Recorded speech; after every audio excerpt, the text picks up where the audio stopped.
يا أيها الذين آمنوا كتب عليكم الصيام كما كتب على الذين من قبلكم لعلكم تتقون أيام معدودات فمن كان منكم مريضا أو على سفر فعدة من أيام أخر وعلى الذين يطيقونه فدية طعام مسكين فمن تطوع خيرا فهو خير له وأن تصوموا خير لكم إن كنتم تعلمون۔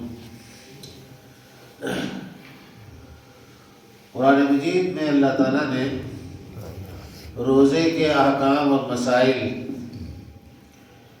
اور رمضان سے متعلق اور بعض احکام سورہ بقرہ کی ان آیات میں ایک ساتھ بیان کیا۔ نماز کے کچھ مسائل جگہ جگہ مختلف صورتوں میں بیان ہوئے ہیں، اسی طرح سے زکوٰۃ کے مسائل بھی ہمیں مختلف صورتوں میں ملتے ہیں، حج کے مسائل بھی کئی ایک صورتوں میں ذکر کیے گئے ہیں، لیکن روزہ وہ عبادت ہے کہ جس کا تذکرہ اللہ تعالیٰ نے ایک ساتھ ان آیات میں کیا ہے۔ رمضان کا مہینہ ہے، ہماری کوشش یہ ہونی چاہیے کہ اللہ تعالیٰ نے رمضان اور روزے کے حوالے سے جو باتیں بیان فرمائی ہیں انہیں ہم سمجھیں اور ذاتی حیثیت میں کوشش کریں کہ وہ احکام و مسائل ہمارے روزے میں شامل ہیں۔ فرمایا یا اے ایمان والو، تمہارے اوپر روزے فرض کر دیے گئے جس طرح تم سے پہلے لوگوں پر روزے فرض کیے گئے تھے، اور اس لیے فرض کیے گئے تاکہ تم متقی اور پرہیزگار بن جاؤ۔ اس آیت سے بات معلوم ہوئی کہ روزہ فرض ہے، اور روزہ اسی امت پر کوئی مخصوص عبادت نہیں ہے بلکہ پچھلی امتوں پر بھی روزے فرض کیے گئے تھے۔ ہو سکتا ہے کہ اس کے احکام و مسائل الگ رہے ہوں۔ آج بھی مختلف مذہبوں میں روزے کا تصور پایا جاتا ہے، لیکن جس طرح سے مختلف مذہبوں نے اللہ تعالیٰ کی نازل کردہ شریعت کے اندر اپنی باتیں شامل کر دی ہیں، بہت ممکن ہے کہ روزے کے اندر بھی انہوں نے اپنی خواہشات شامل کر دی۔ برادران وطن کے یہاں بھی اپواس کا روزے کا تصور ہے، لیکن نمک سے بنی ہوئی چیز یا نمکین چیز کے علاوہ ہر چیز کھانا پینا جائز ہے، تو پھر روزہ کیا ہوگا سمجھ سکتے ہیں آپ۔ تو یہ بات جو اللہ نے فرمائی کہ تم سے پہلے لوگوں پر بھی روزے فرض کیے گئے تھے، اور اس لیے فرض کیے گئے تاکہ تم پرہیزگار بن جاؤ، اللہ تعالیٰ کا خوف تمہارے اندر پیدا ہو جائے۔ ایک مہینے تک مسلسل اللہ تعالیٰ کے حکم سے کھانے پینے سے رکے رہنا، جنسی تعلقات قائم کرنے سے رکے رہنا، سب چیزیں موجود ہیں ہمارے سامنے، ہم کمرہ بند کر کے کھا پی سکتے ہیں، پانی میں ڈبکی لگا کر کے پیٹ بھر کے پانی پی سکتے ہیں، دنیا کی کوئی آنکھ نہیں دیکھ سکتی ہمیں۔ اس لیے بچتے اور پرہیز کرتے ہیں کہ ہمارا ایمان و یقین اس بات پر ہے کہ اگرچہ کوئی نہیں دیکھ رہا ہے لیکن اللہ تعالیٰ دیکھ رہا ہے۔ اسی چیز کا نام تقویٰ ہے، اور اگر یہ کیفیت پیدا ہو جائے زندگی کے دوسرے معاملات اور شعبوں میں تو ہماری زندگی انشاءاللہ کامیاب ہو جائے گی۔ ایام معدودات، روزے چند دنوں کے ہیں، اتنے دنوں کے ہیں جن کو شمار کیا جا سکتا ہے، روزے بے شمار نہیں ہیں۔ 29 کا روزہ ہے یا 30 کا روزہ ہے۔ فمن کان منکم مریضا او علی سفر فعدۃ من ایام اخر، لیکن اگر تم میں سے کوئی آدمی بیمار ہو یا سفر پر گیا ہو اور روزے چھوٹ جائیں تو چھوٹے ہوئے روزوں کو وہ دوسرے دنوں میں مکمل کرے۔ اب بیمار کسے کہتے ہیں، سفر کیا ہے؟ بہت سارے لوگ سوال کرتے ہیں کہ انجیکشن لگوانا ہے، یہ دوا کھانی ہے۔ اگر آپ واقعی اتنے مریض ہیں کہ حالت روزہ میں انجیکشن لگوانا ضروری ہے تو پھر یہ تکلف مت کیجیے، بعد میں روزے رکھ لیجیے۔ شبہ والے روزہ رکھنا ویسے صحیح نہیں۔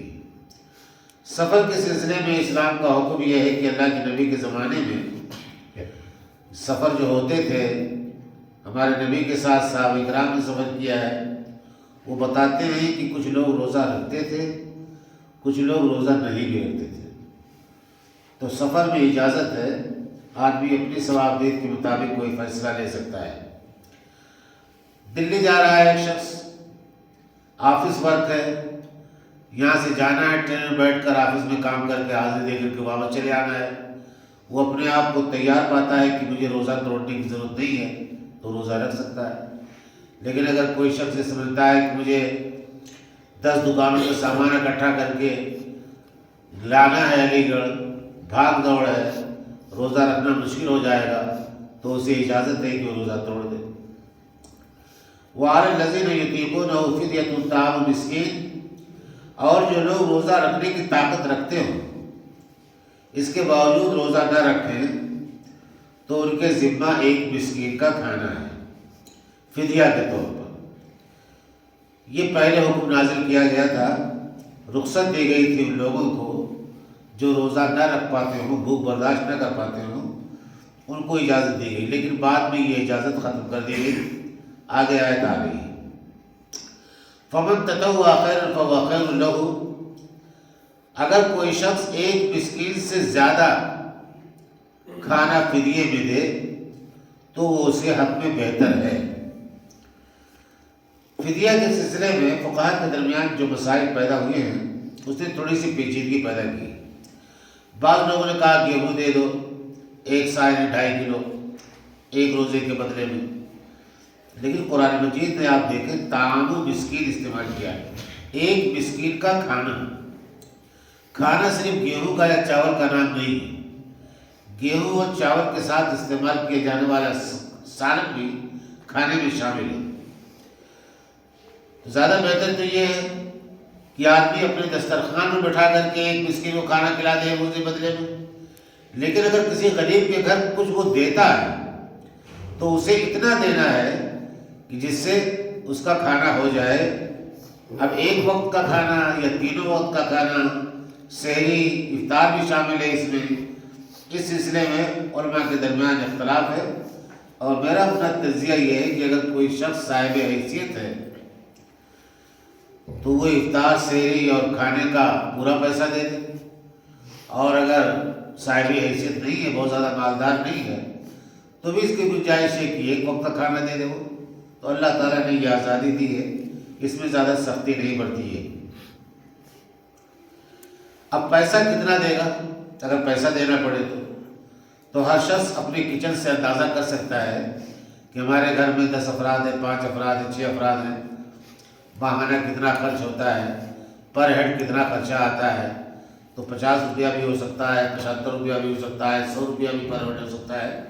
اس کے حساب سے وہ فدیہ ادا کرے گا اپنے معیار کے مطابق، جیسا وہ کھانا کھاتا ہے اس کے حساب سے فدیہ ادا کرے گا۔ وَأَن تَصُومُوا خَيْرٌ لَكُمْ إِن كُنتُمْ تَعْلَمُونَ، اللہ نے فرمایا لیکن اگر تم روزہ رکھو مشقت اٹھا کر کے تو یہ تمہارے حق میں بہتر ہے روزہ نہ رکھنے کے مقابلے میں۔ شہر رمضان الذی انزل فیہ القرآن، رمضانی کا وہ مہینہ ہے جس میں قرآن نازل کیا گیا، وہ قرآن جو تمام انسانوں کے لیے ہدایت ہے، ہدایت کی باتوں کو کھول کر بیان کرنے والا ہے، اور حق اور باطل کے درمیان فرق کرنے والا ہے۔ روزے کے احکام کے درمیان یہ آیت آئی ہے جس سے روزے اور قرآن کا تعلق اللہ تعالیٰ نے بتایا کہ رمضان کے مہینے میں قرآن نازل کیا گیا، لہٰذا قرآن مجید سے شغف اور تعلق، اس کی تلاوت، اس کا سننا اور سمجھنا حالت روزہ میں رمضان میں زیادہ سے زیادہ ہونا چاہیے۔ قرآن مجید کی جو صفات بیان کی گئی وہ بہت اہم ہے کہ سارے انسانوں کے لیے ہدایت ہے، ہدایت کی باتوں کو کھول کھول کر یہ کتاب بیان کرنے والی ہے۔ حق کیا ہے، باطل کیا ہے، صحیح کیا ہے، غلط کیا ہے، جھوٹ کیا ہے، صحیح کیا ہے، اگر کوئی فرق یہ جاننا چاہتا ہے تو اسے قرآن مجید کو اپنا معیار اور دستور بنانا چاہیے۔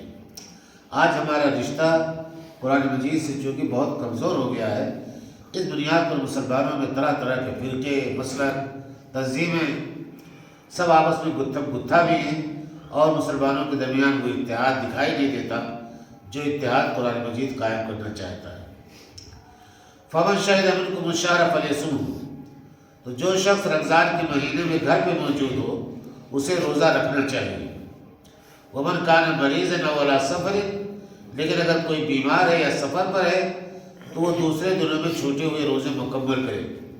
یرید اللہ بکم الیسر، یہ حکم دے کر کے اللہ تعالیٰ تمہارے اوپر آسانی کرنا چاہتا ہے، تمہیں مشقت میں یا تنگی میں نہیں ڈالنا چاہتا۔ وَلِتُكْمِلُوا الْعِدَّةَ، اور چاہیے کہ تم گنتی پوری کرو۔ رمضان کے مہینے کی جو گنتی ہے 29 یا 30، وہ گنتی پوری کرنی چاہیے۔ کبھی کبھی ایسا ہوتا ہے کہ ایک شخص ہندوستان میں ہے، 29 دن کا روزہ ہندوستان کا ہوا، وہ بیچ رمضان میں سعودی عرب چلا گیا، وہاں اتفاق سے 30 دن کا روزہ ہوا۔ اب اس کا ایک روزہ اگر چھوٹ جاتا ہے تو اسے عید کے بعد 1 دن کا روزہ رکھنا پڑے گا، کیونکہ اسے گنتی مکمل کرنی ہے۔ روزہ 28 دن کا نہیں ہوگا، یا تو 29 کا ہوگا یا 30 کا ہوگا۔ تو اگر 29 بھی نہیں ہو رہا ہے، 30 بھی نہیں ہو رہا ہے، صرف 28 ہو رہا ہے، تو 1 دن کا روزہ قضا کرنا پڑے گا۔ وَلِتُكَبِّرُوا اللَّهَ عَلَىٰ مَا هَدَاكُمْ، اور پھر روزے کے مکمل ہونے کے بعد اللہ کی بڑائی بیان کرو جیسا کہ اللہ تعالیٰ نے تمہیں بتایا ہے۔ اس سے مفسرین نے یہ مراد لیا ہے کہ ہم عید میں، عید الفطر میں اللہ اکبر اللہ اکبر لا الہ الا اللہ واللہ اکبر اللہ اکبر وللہ الحمد جو کہتے ہیں، وہ قرآن مجید کی اسی آیت سے ماخوذ ہے۔ وَلَعَلَّكُمْ تَشْكُرُونَ، اور تاکہ تم اللہ تعالیٰ کا شکریہ ادا کرو۔ تو شکرانہ ادا کرنے کے لیے بھی ہم عیدگاہ میں جاتے ہیں اور 2 رکعت نماز پڑھتے ہیں۔ وَإِذَا سَأَلَكَ عِبَادِي عَنِّي فَإِنِّي قَرِيبٌ، اب یہاں ایک آیت بیچ میں اور آ رہی ہے دعا کی کہ اے نبی، جب میرے بندے آپ سے میرے بارے میں پوچھیں، سوال کریں، تو جواب دے دیجئے کہ میں اپنے بندوں سے بہت قریب ہوں۔ یعنی اللہ تعالیٰ اپنے ہر بندے سے بہت قریب ہے، اور میں پکارنے والے کی پکار کا جواب دیتا ہوں، سنتا ہوں جب وہ مجھے پکارتا ہے۔ تو چاہیے کہ لوگ مجھے پکارا کریں، مجھ پر ایمان رکھیں، تاکہ وہ درست راستے پر چلتے رہیں۔ اس سے پتہ چلتا ہے کہ اللہ تعالیٰ اپنے ہر بندے کے قریب ہے، اپنے ہر بندے کی سنتا ہے۔ جب اللہ تعالیٰ قریب ہے تو ظاہر بات ہے کسی کو بیچ میں ڈالنے کی ہمیں ضرورت نہیں ہے، اور ہمارے نبی نے ایسی کوئی تعلیم نہیں دی کہ جب تک یہ چیز کسی کی شخصیت کے حوالے سے، کسی کی وجہ کے حوالے سے، کسی کے جاہ و منصب کے حوالے سے، یا کسی کے وسیلے سے جب تک دعا نہ مانگی جائے تب تک دعا قبول نہیں ہوتی۔ یہ بات قرآن مجید کی اس آیت کے بھی خلاف ہے۔ وَأُحِلَّ لَكُمْ لَيْلَةَ الصِّيَامِ الرَّفْثُ إِلَىٰ نِسَائِكُمْ، اور اے مسلمانوں تمہارے لیے حلال کر دیا گیا ہے رمضان کی راتوں میں عورتوں کے ساتھ تعلق قائم کرنا۔ ہن لباس لکم وانتم لباس لہن، وہ تمہارے لیے لباس ہیں اور تم ان کے لیے لباس ہو۔ پچھلی شریعتوں میں شاید یہ چیز ممنوع تھی کہ رات میں بھی آپ جنسی تعلق نہیں قائم کر سکتے اپنی بیوی سے، لیکن شریعت محمدیہ میں یہ پابندی ہٹا لی گئی۔ اور عورتوں کے بارے میں ایک خاص بات اللہ تعالیٰ نے یہ فرمائی کہ بیوی تمہارا لباس ہے اور تم اس کا لباس ہو۔ لباس سے جو تعبیر ہے وہ میاں بیوی کے باہمی تعلقات کو بہت واضح طور پر نمایاں کرتی ہے۔ لباس ہم کیوں پہنتے ہیں؟ تاکہ ہم سردی گرمی سے بچے رہیں، ہماری پردہ پوشی رہے، ہم اچھے لگیں۔ اسی طرح سے بیوی کو بھی رہنا چاہیے، شوہر کو بھی رہنا چاہیے کہ بیوی ایسی رہے کہ جو شوہر کو اچھی لگے، اور شوہر کو ایسا رہنا چاہیے کہ وہ بیوی کو اچھا لگے۔ یہ نہیں کہ آدمی الٹے سیدھے کپڑے پہنے ہوئے ہے، الٹے سیدھے انداز میں ہے، کہیں رشتے میں جاتا ہے تو معلوم ہوا بنٹن کے جاتا ہے، گھر میں رہتا ہے تو معلوم ہوا کہ چٹی بنیان میں رہتا ہے۔ تو یہ جو صورتحال بنی ہوئی ہے سماج کی، یہ بہتر نہیں ہے۔ انسان کو اللہ تعالیٰ نے جمالیات کا ذوق دیا ہے، اچھی چیز اسے پسند آتی ہے، اچھی آواز اسے پسند آتی ہے، اچھی شکل و صورت اسے پسند آتی ہے، تو یہ چیز میاں بیوی کے درمیان بھی ہونی چاہیے۔ میں یہاں دیکھتا ہوں، میں خواتین گھر کی خواتین کو معلوم ہوا کہ کسی شادی کی تقریب میں جانا ہے تو دنیا بھر کے غازہ پاؤڈر یہ وہ چمک دمک، اور معلوم ہے گھر میں شوہر کے ساتھ منہ بھی دھونے کی ضرورت پیش نہیں آتی۔ یہ چیز بھی مناسب نہیں، اور ایک بیوی کا سارا بناؤ سنگار اس کے اپنے شوہر کے لیے ہونا چاہیے۔ علم اللہ انکم کنتم تختانون انفسکم فتاب علیکم، اللہ تعالیٰ کو یہ بات معلوم تھی کہ تم اپنے آپ سے خیانت کرتے تھے، یعنی جب یہ پابندی آئی تھی تو تم بے چینی محسوس کرتے تھے، اللہ تعالیٰ نے تمہاری اس اضطراب و بے چینی کو ختم کر دیا، اللہ نے تمہاری توبہ قبول کی، تمہیں معاف کیا۔ فالآن باشروہن، لہٰذا اب تم رمضان کی راتوں میں بیوی کے ساتھ بیوی کے قریب جا سکتے ہو۔ وابتغوا ما كتب اللہ لکم، اور پھر اللہ تعالیٰ نے جو تمہاری تقدیر میں لکھ دیا ہے اس چیز کو تم اللہ تعالیٰ سے مانگو۔ اللہ تعالیٰ نے ہماری تقدیر میں اولاد لکھی ہے تو اولاد کی تمنا ہر شخص کو ہونی چاہیے۔ وَكُلُوا وَاشْرَبُوا حَتَّى يَتَبَيَّنَ لَكُمُ الْخَيْطُ الْأَبْيَضُ مِنَ الْخَيْطِ الْأَسْوَدِ مِنَ الْفَجْرِ، اور کھاتے پیتے رہو اس وقت تک جب تک کہ سفید دھاری سیاہ دھاری سے نمایاں نہ ہو جائے فجر کے وقت۔ یہ ایک حکم اللہ تعالیٰ نے بیان کیا کہ کب تک کھاتے پیتے رہنا ہے سحری میں۔ جب صبح کی سفیدی آسمان کے کناروں سے نمایاں ہونی شروع ہوتی ہے تو یہ سمجھیے کہ فجر کا وقت شروع ہو گیا اور کھانا پینا بند ہو گیا۔ ثم اتموا الصیام الی اللیل، اور پھر رات شروع ہونے تک روزے کو مکمل کرو۔ اب یہاں آ کر کے ہمارے مسلکوں میں ایک عجیب جنگ چھڑ گئی ہے احتیاط کے نام پر۔ رات کسے کہتے ہیں؟ سورج غروب ہوا رات شروع ہو گئی، یہ نہیں کہ سورج غروب ہونے کے 4 منٹ کے بعد رات شروع ہوتی ہے یا 3 منٹ کے بعد رات شروع ہوتی ہے۔ احتیاط اچھی چیز ہے، ایک آدمی سفر پہ ہے، اس کا افطار اس کے ساتھ ہے، اپنی گھڑی کو نظر ڈالتا ہے تو اکیلا ہے، صبح ہو سکتا ہے اختیار ہو سکتا ہے میری گھڑیوں کی معاملہ ہو، تو 2-4 منٹ وہ اپنے احتیاط کرنے بات سمجھ میں آتی ہے۔ لیکن جہاں 50 لوگ موجود ہوں، انٹرنیٹ اور موبائل موجود ہو، گھڑیاں موجود ہوں، وہاں روزانہ یہ احتیاط کرنا یہ کوئی معقول بات نہیں۔ مولانا حفیظ اللہ صاحب شہر والے مفتی جو تھے علی گڑھ کے، ان کا بنایا ہوا نقشہ موجود ہے علی گڑھ میں اور وہی چلتا ہے۔ مولانا نے بھی اس میں جو وقت ہے وہی وقت لکھا ہے، لیکن جب رمضان کے نقشے بنائے جاتے ہیں تو مولانا حفیظ اللہ صاحب کے بنائے ہوئے نقشے میں تبدیلی کر کے یہ رمضان کے نقشے چھاپ دیے جاتے ہیں، تو یہ بڑی زیادتی کی بات ہے۔ اور پھر کھاتے پیتے رہو سحری کے وقت۔ اللہ کے نبی نے فرمایا کہ بھئی آخری وقت میں سحری کھانا سنت ہے، یعنی کہ آدھی رات کھا کر کے آدمی بیٹھ جائے۔ ایک حدیث میں آپ نے یہ فرمایا کہ بھئی اتنا شارٹ وقت نہیں ہوتا ہے کہ گھڑی کی سوئیوں سے ہم اس کو ناپیں تولیں۔ ایک آدمی نے ہاتھ میں پیالہ لیا ہے دودھ کا، اذان کی آواز آ گئی تو نبی اکرم صلی اللہ علیہ وسلم فرماتے ہیں کہ نہیں، وہ اپنی ضرورت پوری کر کے پیالہ زمین پر رکھے گا۔ اتنی دیر میں دودھ پی لینے میں اذان ہوتے ہوئے روزہ متاثر نہیں ہوتا ہے۔ لیکن اب یہ کوئی شخص روزانہ کا معمول بنا لے کہ اذان ہو رہی ہے اور چائے آپ پیتے رہ جا رہے ہیں۔ ارے بھائی کبھی کبھی ایسا واقعہ ہو گیا تو روزانہ کا معمول بنانا بھی درست نہیں ہے، اور کبھی کبھی ایسا ہو جائے تب بھی حرج نہیں ہے، اس بات کی اجازت ہے۔ اب یہاں ہوا کیا، احتیاط کے نام پر 5 منٹ پہلے ہی اعلان ہو گیا مائک سے کہ روزے کا وقت سحری کا وقت ختم ہو گیا۔ اب بعض نادان تو ایسے ہیں جو اسی وقت فجر کی اذان بھی دے دیتے ہیں جبکہ فجر کا وقت ابھی ہوا ہی نہیں ہوتا ہے، 3-4 منٹ پہلے ہی۔ تو یہ سب زیادتیاں جو ہو رہی ہیں اسے مسلک کا نام نہ دیجیے۔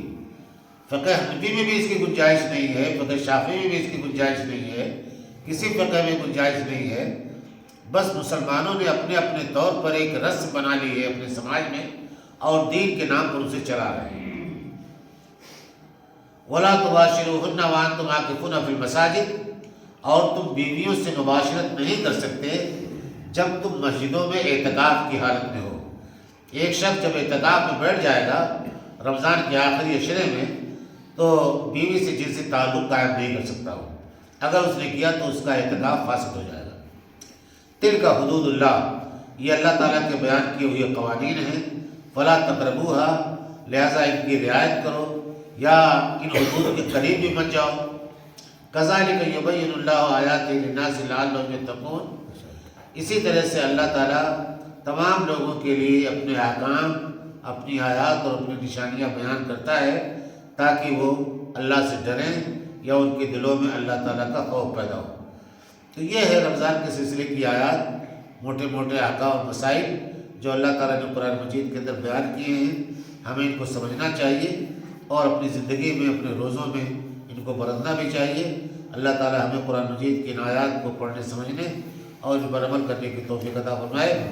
وآخر دعوانا الحمد للہ رب العالمین۔